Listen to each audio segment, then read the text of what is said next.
Bonjour, c'est Anthony du futur. J'ai commencé l'enregistrement du live d'aujourd'hui quelques secondes en retard. C'est pour ça que je me présente comme ça avec mon hoodie en me rendant compte un peu plus tard que j'avais mal commencé ma vidéo. Je vais juste faire une petite introduction. Le live d'aujourd'hui, c'est sur les ressources humaines, donc tous les assistants qu'on a dans la suite ressources humaines dans Munia, et même avec une petite démo en extra à la fin, de façon impromptue. Donc, je vous laisse regarder le live. Comme d'habitude, n'hésitez pas. Si vous avez des questions dans les commentaires, on va pouvoir y répondre. Résumé, donc on a commencé en utilisant l'assistant générateur d'affichage de poste. Donc, je lui ai dit, aide-moi à générer un de poste et il m'a posé quelques questions pour que finalement, je puisse avoir un affichage de poste pour mon développeur que je cherche à embaucher. Et finalement, je lui ai demandé, génère l'affichage en format Word et ça m'a générer un document ici. Désolé pour ceux qui sont dans la rencontre. Là, je fais juste un petit résumé parce qu'après, ça s'en va sur YouTube. Donc, première étape, c'est fait. Deuxième étape, on veut aller créer une grille d'analyse. Donc, on a notre CV, on a notre affichage de poste, on veut créer notre grille d'analyse, puis après, on va utiliser cette grille-là pour donner des notes au CV pour voir qui on passe en entrevue. J'ai deux options. J'aurais pu soit option 1, créer une nouvelle conversation, aller retourner dans ma suite ressources humaines et activer mon assistant générateur de grille d'analyse de CV. Ça, c'est une option 1. Puis là, je lui aurais dit, bon, ben, je génère une grille d'analyse de CV, j'aurais mis en pièce jointe le document. Aujourd'hui, je vais travailler un petit peu différemment. Je vais rester dans ma conversation. Je vais aller en bas complètement. Puis je vais aller activer un assistant dans cette conversation-là. Pourquoi? Ça va m'éviter à devoir remettre tout le contexte puis remettre toute l'information. C'est déjà dans la conversation. Donc là, j'ai le générateur d'affichage de poste qui est activé. Je vais cliquer ici, cliquer sur Assistant Munia, puis je vais activer le générateur de grille d'analyse. Donc là, on voit qu'il est activé ici dans la petite bulle, on voit qu'il est activé ici en haut. Donc, j'ai moins à lui donner d'informations parce qu'il a déjà accès à toute l'information. J'ai juste à lui dire, par exemple, génère une grille d'affichage, une grille pour cet affichage. Vraiment aussi simple que ça. Il va savoir exactement ce que je dois faire. Il va savoir exactement comment je la veux parce que l'assistant est pré-entraîné pour ça. Donc, cet assistant-là, la première chose qu'il va faire, c'est me générer une grille avec les barèmes de correction. Donc, OK, bon, on donne 5 points pour l'expérience en développement back-end, mais il faut quand même déterminer, OK, c'est quoi 5 points? C'est quoi 3 points? C'est quoi 1 point? Et ainsi de suite. Donc, il va faire les barèmes détaillés. Puis ensuite, va me générer une grille à compléter par l'évaluateur. Puis un peu comme on a fait à l'étape précédente, je vais lui dire, bon, ben, crée la grille à compléter en format Excel. Donc, dans le même principe, ça prend quelques secondes. Il y a l'analyse en cours. Il va aller un peu coder notre document. Puis, pendant qu'il fait ça, je vais simplement en ouvrir une que j'ai générée préalablement pour pas qu'on regarde le petit bouton tourner en rond. Évaluation comptable.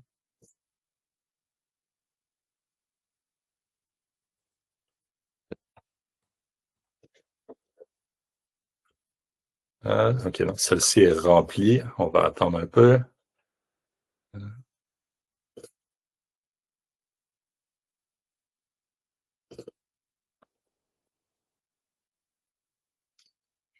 Celle-là aussi est remplie.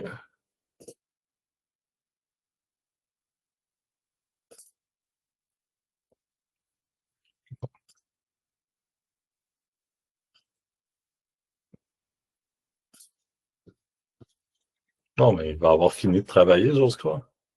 OK. Bon, ben, il a été plus vite que moi. Donc, même chose, il m'a généré une grille d'évaluation que je vais pouvoir ouvrir. Et ici, je vous la présente. Donc, la grille d'évaluation, elle ressemble à ça. J'ai ma grille d'évaluation avec les différents champs que je vais pouvoir remplir, avec des commentaires généraux et ainsi de suite. Donc là, c'est assez clair qu'est-ce qui doit être fait et qu'est-ce qu'on doit faire pour passer à la prochaine étape. Donc, prochaine étape, j'ai fait mon affichage, j'ai ma grille. Qu'est-ce que j'aimerais? Ben, en fait, c'est faire l'analyse de mes CV. Donc, même chose, j'aurais pu partir une nouvelle conversation, faire mon prompt, lui donner la grille. Là, je vais simplement aller activer un autre assistant Munia qui va être extraction d'informations d'un CV. Je vois qu'il est actif ici. Je vois qu'il est actif ici. Puis, je vais lui téléverser des CV que j'ai. Donc là, j'ai 5 CV. Puis ici, je fais une petite parenthèse, en fait, là, parce qu'on veut toujours vous encourager à avoir les meilleures pratiques en termes de sécurité. Et il y en a beaucoup d'entre vous qui vont avoir une politique interne d'utilisation de l'IA qui va dire on ne met pas d'informations confidentielles ou de données personnelles dans l'intelligence artificielle. Ça reste qu'avec Minia, toute la donnée, elle est sécurisée et elle est protégée. Donc, mais je vous encourage à suivre ce que votre politique interne dit, suivre ce que votre politique interne vous autorise. Et moi, par souci de vous montrer le meilleur exemple, parce que il n'y a rien qui m'énerve plus que quelqu'un qui dit fais ce que je dis, pas ce que je fais. Donc, j'ai pris des CV, oui. Je les mets dans l'intelligence artificielle, oui. Mais j'ai pris le temps de caviarder les informations. Donc, c'est pour ça que les CV s'appellent CV1, CV2, CV3 et ainsi de suite. J'ai pris chaque CV un à la suite de l'autre. Je les ai caviardés pour vraiment qu'il n'y ait aucune information confidentielle. Donc, je résume. J'ai mon assistant extraction d'informations d'un CV. Je lui ai mis les CV ici et je lui demande de remplir ma grille de correction. Donc, un peu dans le même ordre d'idée, il va aller analyser le contenu de chacun des CV, les comparer à ce qu'on a mis dans la grille de correction, remplir la grille de correction. Et ça, celui-là, je devrais être plus rapide. Euh, je vais être capable de sûrement sortir un exemple avant. Et voilà, je pense que j'en ai un ici. Un autre exemple que j'avais fait préalablement.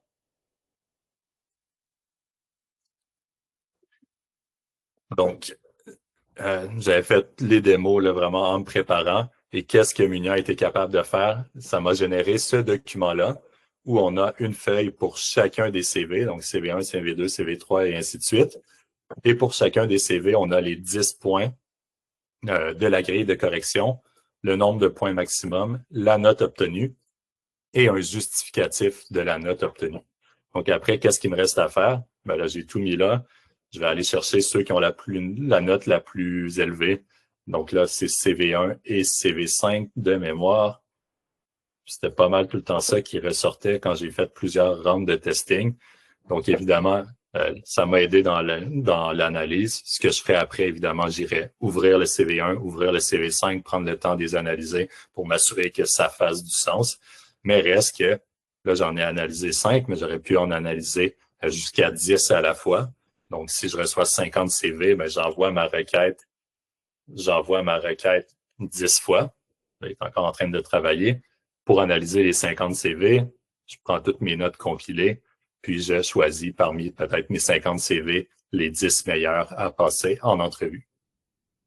Donc, ça ressemble à ça. Je vais continuer à parler pendant qu'il est en train de travailler. Cette requête-là, c'est pas normal que ça y prenne autant de temps. Elle est quand même plus... C'est peut-être anormal. Il va repartir. On va le laisser travailler, je vais y revenir. Donc, voilà pour les démos. Je vais répondre aux questions, puis après, je vais faire une petite démo accélérée pour Chantal, là, parce que je pense que c'est une question qui peut être pertinente pour tout le monde. Y a-t-il des questions pour les démos que je viens de faire?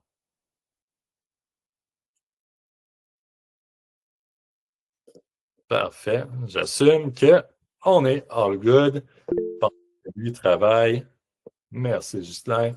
Pendant que lui travaille, je vais faire une petite démo convention collective. Donc, comment je le ferais, Chantal?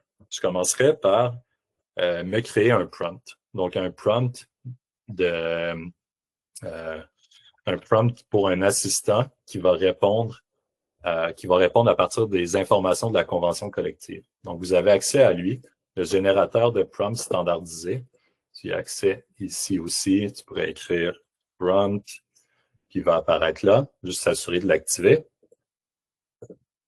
Et je vais lui donner les informations, qu'est-ce qu'il doit faire pour répondre à mes questions. Donc, on va créer un assistant, un prompt pour un assistant qui va répondre à partir des informations de la convention collective.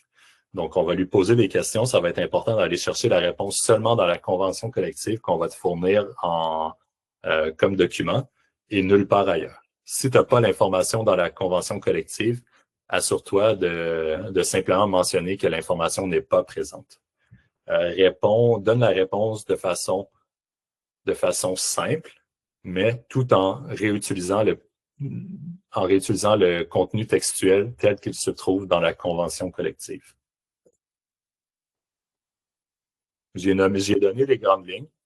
Ça ressemblerait à ça. Évidemment, je serais appelé à faire des modifications puis à l'adapter.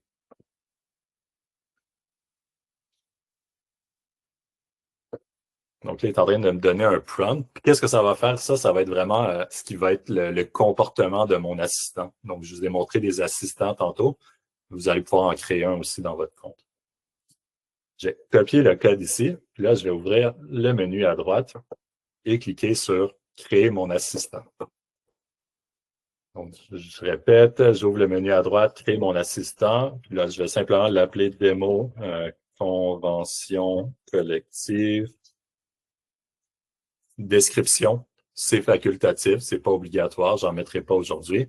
Et instruction, c'est là que je vais coller ce que je viens de faire générer par mon assistant. Je pourrais le mettre dans une catégorie ici, ressources humaines. Donc, comme ça, il va être au bon endroit dans la plateforme, il va être plus facile à trouver. Et fournisseur, c'est quoi l'intelligence artificielle derrière qui fait rouler mon assistant.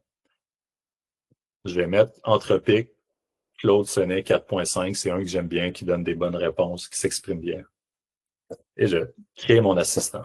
Donc là, j'ai la base de mon assistant qu'on vient de créer. Puis, il ne me reste plus qu'à aller mettre ma convention collective. Donc, je vais la mettre dans le contexte du fichier OCR.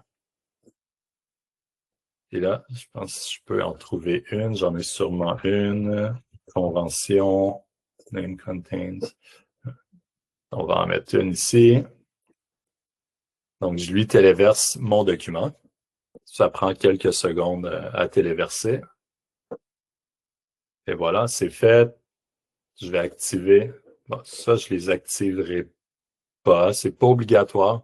Non, en fait, je prends le réflexe de les activer, même si je me doute que ça va pas augmenter la qualité des réponses, mais c'est juste un bon réflexe de les mettre par défaut.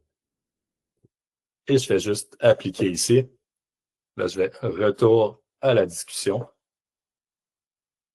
Mon assistant ici, je le clique pour l'activer. J'aurais pu le cliquer aussi ici dans le menu. Je vais aller voir, là, mais il va être dans ressources humaines, il est ici. Puis j'y aurai accès aussi via en haut, dans mes assistants démo convention collective. Là, je pourrais lui demander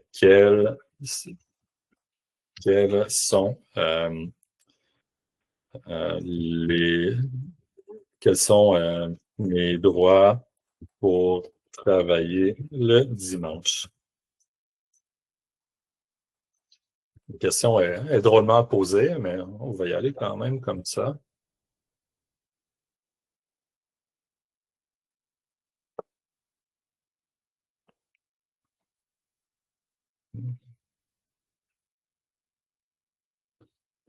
Donc, le annuler, c'est normal parce qu'il essaie de faire une recherche de fichier, mais j'ai pas mis le document dans recherche de fichier, je l'ai mis dans la partie qui s'appelle OCR.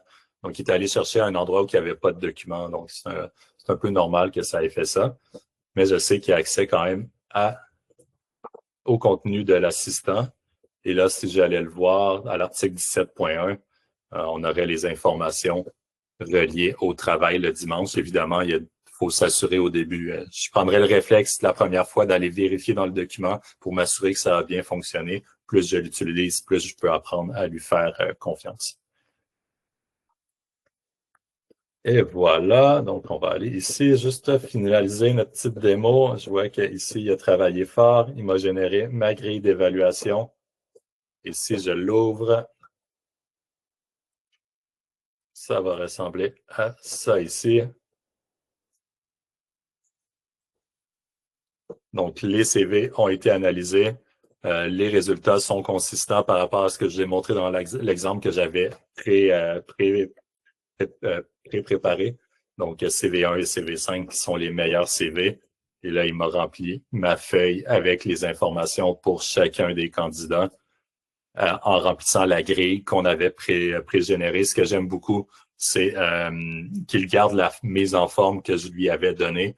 Donc, on n'a pas toujours une version différente. Là. Des fois, ça peut être un peu le défi avec l'intelligence artificielle. Si vous voulez des résultats à la hauteur de ce que je vous ai montré, je vais vous recommander d'utiliser fortement les modèles de Claude Anthropic. Claude Sonnet 4.5, c'est lui qui fait les meilleurs résultats. Quand on génère des documents, là, vraiment, il y a une coche au-dessus.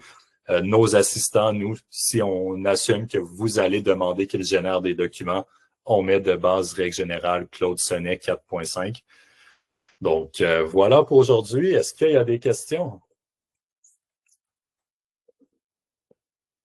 Je vais vous partager toutes les ressources d'aujourd'hui. Si vous me laissez encore quelques secondes, on va aller ici, puis je vais juste faire le prompt, vous mettre le prompt convention collective. Prompt convention collective.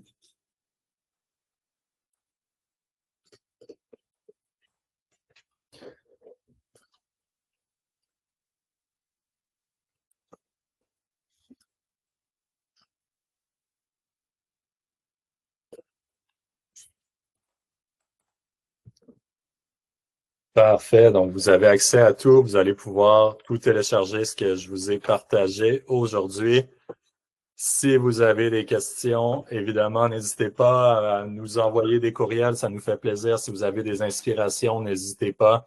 Dans les courriels où je fais le rappel du live, je mets un lien. Si vous voulez poser des questions, là, vous pouvez remplir directement le formulaire. J'essaie de répondre aux questions durant le live. J'en ai pas encore reçu. J'attends la première fois. Donc voilà à tous. Merci beaucoup. Bon appétit et bonne journée.